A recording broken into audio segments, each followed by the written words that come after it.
Billy Gregus, how you doing, buddy? Doing great. How about you, Jim?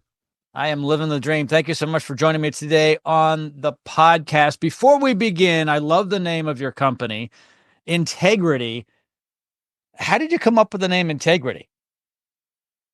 Well, I came up with the name Integrity. I've worked in this industry since 2008, and Mm, you hear and see a lot of things. And auto mechanics, just off the top of my head, and AC people are some of the people you probably shouldn't trust. And I feel like the industry has a bad name, due to numerous reasons. People honestly just doing it, stories that people hear.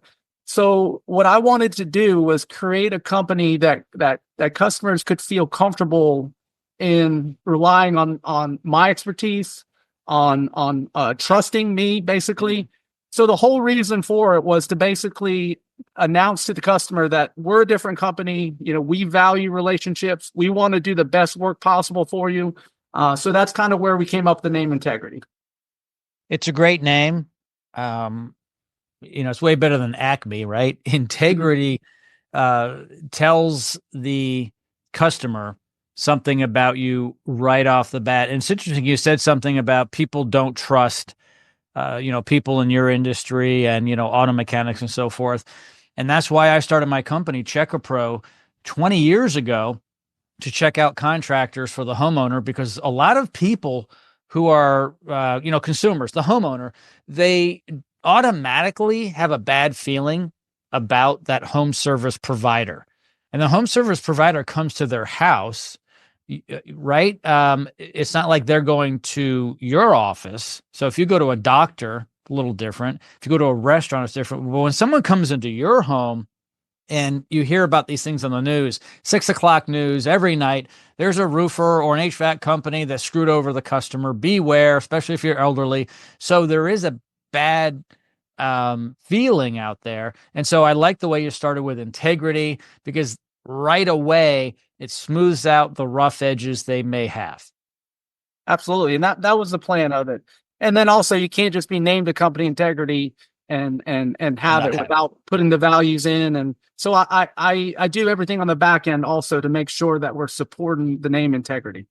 Yeah. So you and I met about a year and a half ago at Tommy Mello's first home service freedom event in Orlando. You're part of Home Service Freedom. Just talk a little bit about that, because I know some people who are watching this are interested in maybe what they've missed out on. There's been two great events. And of course, it's more than just the events, right? It's an everyday thing that you've plugged into. Can you talk a little bit about that?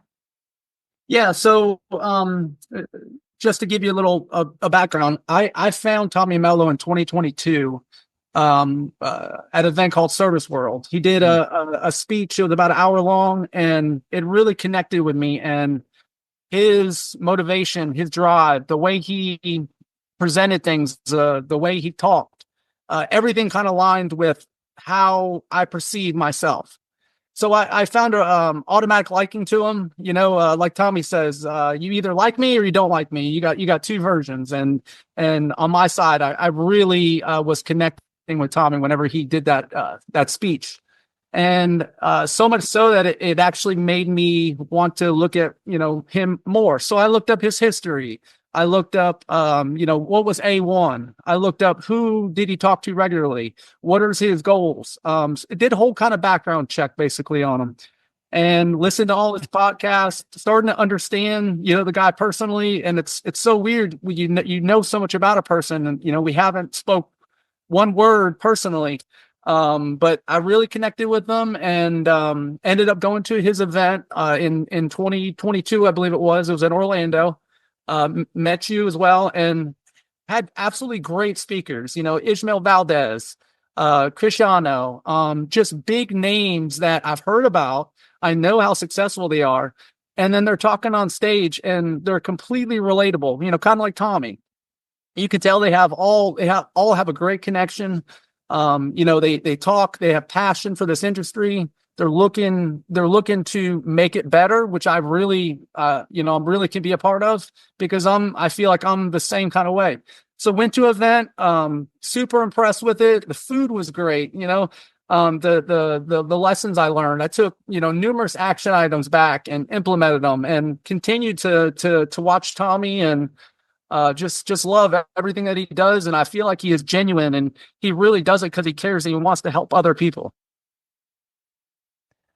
I agree with everything you say. I've known Tommy for a long time, work with him on projects, and you're very fortunate to have found him and to have plugged yourself into more than just Tommy, everyone that he knows, and he's brought it to Home Service Freedom. So you have that experience, you're learning a lot. How do you then take that and plug it into your team members in your company?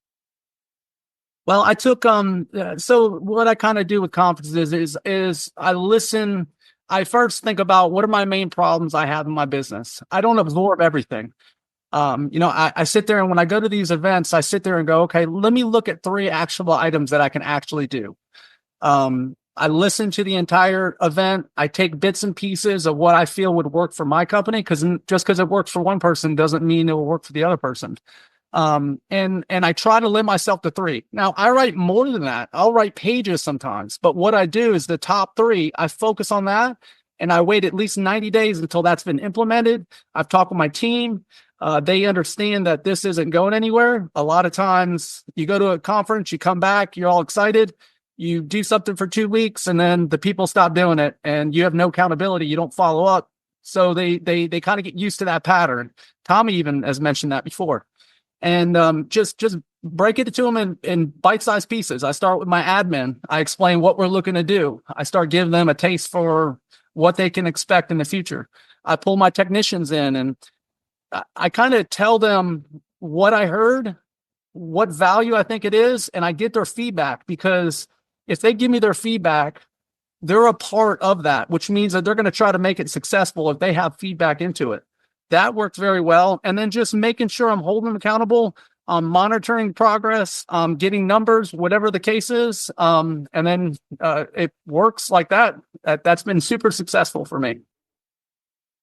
Yeah. You have told me before that quality over quantity is more important to you and your company. And we hear a lot of people saying, grow, grow, grow, grow, grow at all costs, build the top line, build a stronger bottom. But there's a lot in between. You've got your team members, which are human. You've got your customers, which are human. And we have to remember that we're serving those groups, 2 sets of customers. Do you think that it's wise for most companies at all costs to grow, grow, grow, grow, grow, and hope that the quality grows with it equally? So I look at it like we have 2 sets of customers. I feel like you have customers that look for budget, the lowest price, and there's absolutely nothing wrong with that. And I have that customers actually look for higher quality. They want it done right. They don't want callbacks. They want good materials used. Tommy's a big advocate of this side of it, I feel. So quality over quantity. So the way I took that direction is, and I used to play the revenue game. A few years ago, I used to be so proud about revenue number, and come to find out, it doesn't matter what you have on revenue if you have a negative or 0 net profit. Yeah. So, especially these last 2 years, I have not even focused on revenue. What I've focused on is, what are my labor percentages per department? I've focused on, can we get parts, equipment, and materials cheaper? Where are we getting it from? Have we price sourced? I've looked into, just different avenues to be able to be more and more efficient. Training. We have a continuous training program every single month for our technicians to make sure that they're most knowledgeable, that we're not charging customers more than we need to. We're providing value. So I feel quality is the most important thing, way over revenue. I would rather have a very good net profit with an okay revenue than obviously the other way around. Like, okay, you made 5 million this year. That's great. Well, why do you have a 2% net profit? Or why do you have a 1% net profit? there's so much waste there that's not necessary. So for me, I don't feel like you should grow until you know that you have absolutely all your processes dialed in. You've got your labor percentages, around where they should be. Your gross profit margin, your equipment cost, just the numerous things that you need to do to make sure you're delivering the best to the customer. So I choose quality every single time. I've lived it the last 2 years, and I feel like I've done very well. I haven't looked at revenue. I haven't looked at getting as many jobs as possible. We have focused on quality service, getting the best equipment and materials, being there for our customers, warranty, and that motto has served us well. And that's what we will play off of these however long I'm in business. Who owns your company? I do. Yeah. And that's good because you're able to do whatever you want. So when you don't have 100% control, that can be a little challenging too. So when you bring in stakeholders that put pressure on you, that's challenging. Do you see yourself one day maybe going that path, bringing in some private equity or some investors and selling some of your company for that growth? Because once you do that, it's all about going this way. And you understand that, right? I mean, there's no way about it. You are no longer in charge of your ship. What are your thoughts on that?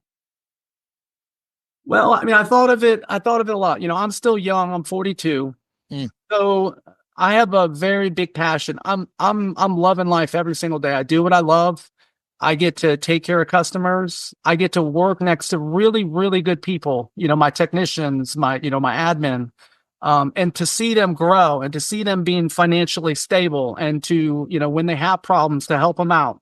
So I'm really enjoying this sole ownership, because like you're saying, I don't really have, besides my wife, I don't have, really anybody to answer to. And honestly, I'm in the best interest of what the company, the customers, and the future of the business is. So as far as PE, you should always run your business like you're trying to sell it. And yeah. I believe that we should do that.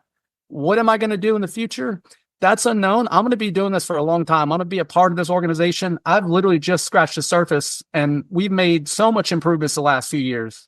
So, it really depends. When my son grows up, is he going to want to be a part of this? That's a big part of my decision. I'm open, so my son doesn't want anything to do with it. He wants to go take care of, other things, or he's not interested in the trades. I would definitely, entertain an option. But right now I'm having a blast. I work every single day. It doesn't feel like work. I work next to my people. We're having a great time. We produce the highest quality. We're serving our customers. Everyone, we have a great culture. I'm having a great time, and what the future holds, I'm gonna run my business like I'm gonna sell it, and then really the future is gonna tell me, will it be passed on, for my son, or will we have generational wealth and sell the business? That's still kind of unknown. AI is changing the way business is done, not to mention how people are interacting with business and consuming. I'm going to throw out something that sounds a little crazy. Suppose AI could replace every team member that works for you. So every employee has now been replaced with a more dependable, reliable, because they work 24/7. The AI just works all the time. It's less expensive. Would you be willing to give up what you do for your team members for that? So the question is, are your human team members that you love and enjoy important enough to keep versus making more profit for a business that always has someone answering, always has someone doing the technical work if that could be done? Never getting tired, never getting short on the phone with a customer, right? Because AI it's just superhuman. Have you ever thought about that? Like, are you in the business of people or in the business of making money? And it's an interesting question. A little bit of both, but I won't sacrifice what we have. We have a great culture. Part of the joy that I'm experiencing, Jim, is seeing my team buy new vehicles and come to work. Part of my joy is to see how happy a technician is because they sold the system. And it's almost like a family that we have here. So there's things that I could have done to be able to drive more money. There's numerous things I could do, but that's not the important part. I want to grow at a level that we can grow sustainably. I want to improve the lives of the people that are helping drive the main goal, which is to serve our customers and to give the highest quality. If you do that, Jim, revenue is going to come, net profit's going to come, depending on your systems, your processes. So I personally wouldn't, because I'm not doing this for money. I'm doing this because I love the camaraderie. I love to help people grow. I'm growing myself. Every single day I become a better version of myself, and I focus and I work hard. And I believe people seeing what I do, go to the gym every single day, get good sleep, have a wife, take care of our kids. Them seeing me do that and looking up to me because I'm in a position where I can, it influences them to want to be a better version of themselves. And I've got people working out. It sounds so cliche because it's just like Tommy Mello's, but it honestly, if they see you living like that and they understand that you're happy and taking care of your family, they want to repeat that. And that's what I'm really here for. I'm enjoying, man, we cut up, we have a good time. If a customer calls and they're upset, we all jump in as a team. It's a great thing. So no, I would keep my employees and I would sacrifice money if that was the case. Yeah, good answer. How do you balance your business and personal life? And do you believe balance exists for entrepreneurs? Some people say no, it doesn't exist. And I'm one of those people. I don't, because you got to understand, Jim, this is my passion. So if I wasn't doing this or I didn't enjoy this, and you're right, I come in at 8, I leave at 5. Mm-hmm. But it's so ingrained in my entire life that I enjoy this, and then part of it is I make money. So it's kind of like the benefit of it, but I enjoy this. I look at it like a hobby. So really, wake up in the morning, work out, come home, cook breakfast for my family. I love that. Come into work, start working on the problems that are coming in. Take care of my team members, take care of our customers, make sure we're doing the highest quality work. Go home, have dinner, relax with the family, and then start it all over again. In the beginning, when I was trying to create this business and try to get it to where I needed to, I worked 7 days a week. I was working 80 hours. I have since lowered that a little bit, and I'll take Saturday and Sunday off with the family. But, honestly, I enjoy what I'm doing. And if I had a choice, I wouldn't change anything. So I guess I'm happy with the way my balance is. And you have some balance, because many people do not take Saturday and Sunday off of their passion, their business. They're really married to their business, and their family is kind of a long distance relative, kind of like, well, yeah, I'll see you at Thanksgiving. What? And so I think you have some balance, which is good. There are many that are extreme. They do not have balance. And I'm not saying that you can have balance. If you want to be the best at what you do, like the people who develop great companies like McDonald's and Microsoft and Facebook and Apple, we know who those founders were. They weren't balanced. No way. You can't be. You can't be. Tom Brady, probably not balanced. Had to be always working and thinking and strategizing and working out. And if you're going to be the best, there is no balance. And I'm glad that you have some balance. One of the biggest regrets when you're older is I wish I spent more time with my family. Well, and I'm understanding that the older I get. And being a business owner really puts you in a position of losing your marriage. There's certain professions, the military, police officers, entrepreneurs. there's certain ones, and if it's important to you to have a spouse and children, then it's important. So much like your team members at work, your team members at home too, and it is challenging. I bring this up with many people that I talk to on the podcast because I'm curious how they manage it, because it's not black and white. It's not cut and dry. It's what works well for them. but I can tell if someone's extreme and they're not home ever. I know that's not going to be a good ending on their personal side.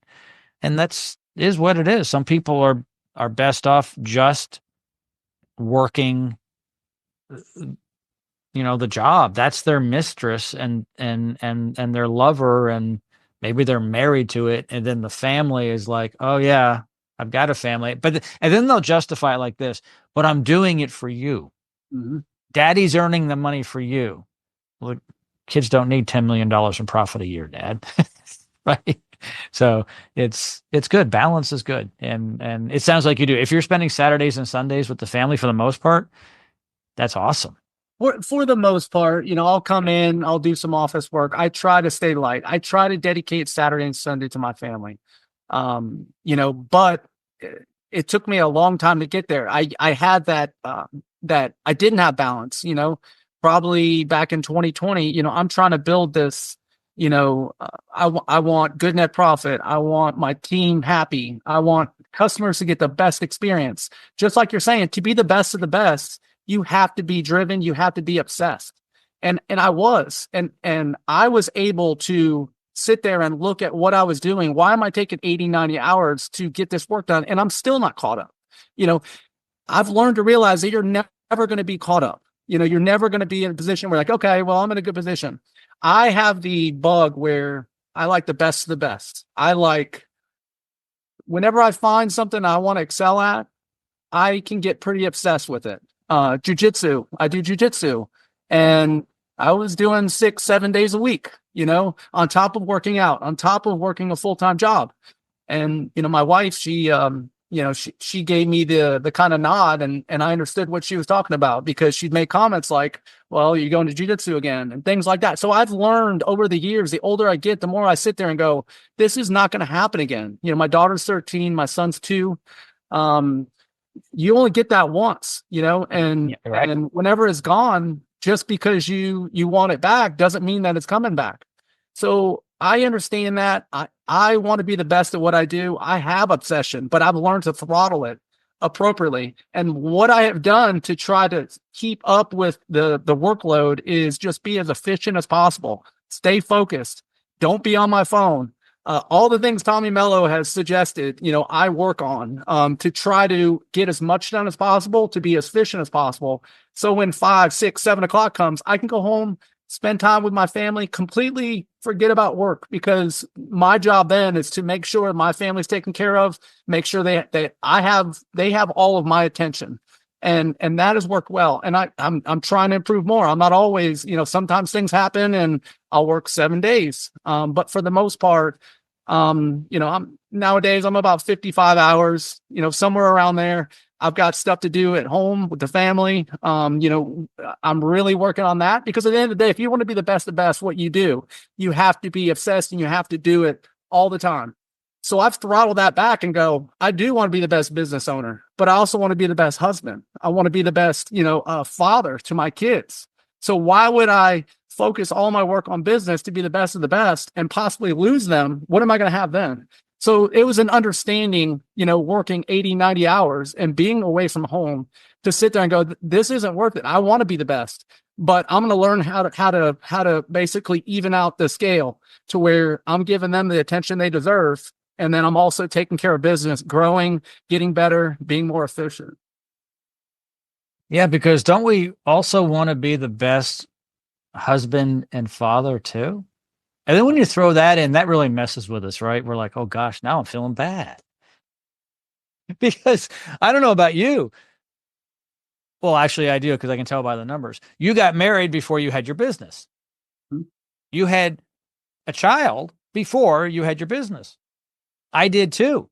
So is it really fair to say to the family, well, I found something new now? Whoa, whoa, whoa, hold on, Dad. You were doing something else before, and you decided to start a business. That's great, but now we're second fiddle. So it's interesting. There's a lot of pressure, I think, for entrepreneurs or workaholics who have a regular job.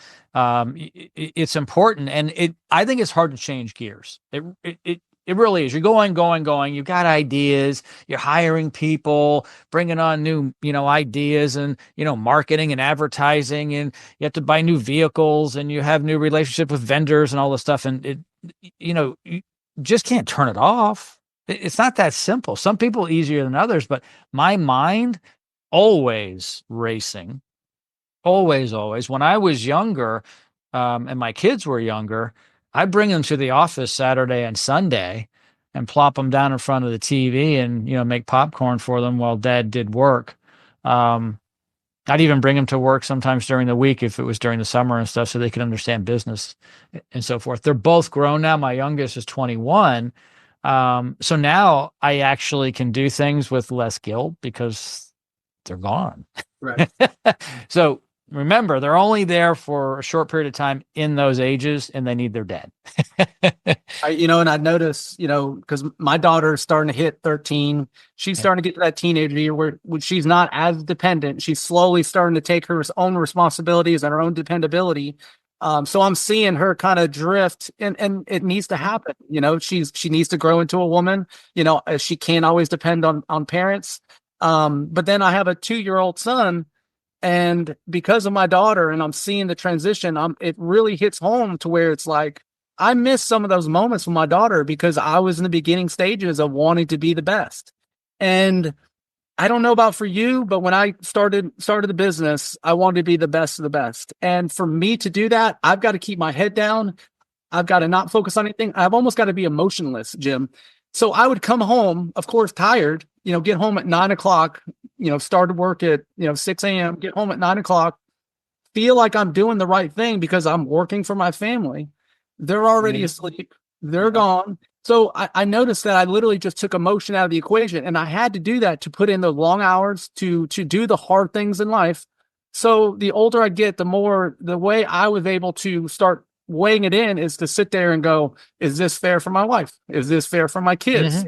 Am I going to want to spend time with them when they're 21? All of a sudden they're pulling away from me. Now it's me trying to get their time when I should have took advantage of it when they were younger. So that was a big reflection and a big understanding, that you get through experience and doing something and failing, trying something else. And that has really been best for me. Feeling the full emotional spectrum, has really helped. The love, everything has really helped me kind of make sure I keep myself in balance, because the perspective for me is I want to be the best in business, but I also want to be the best father and I want to be the best husband. Yeah. So I need to separate the time no matter what. And I've come to realization that I'll never have all of the work done. I need to quit depending on that and just figure out how to be the best version of myself, how to be efficient. And that's the best of me. I have to give time to my family, and my wife, and I have to give time to my business. I need to do it smart, and I need to have a great relationship with my wife to make sure that I am following that on a daily basis. Sounds like you're doing a great job. It is a balancing act, and you're cognizant of it. Some people are oblivious. And then when their kids are 30 years old and they don't have a great relationship with them, and they say, "Hey, Susie, what's the deal with your dad here?" And she's like, "I didn't even see you growing up. You were a great provider, but you weren't a daddy." Ooh, ouch. And that happens. It does a lot. So I'm glad that you are all over it.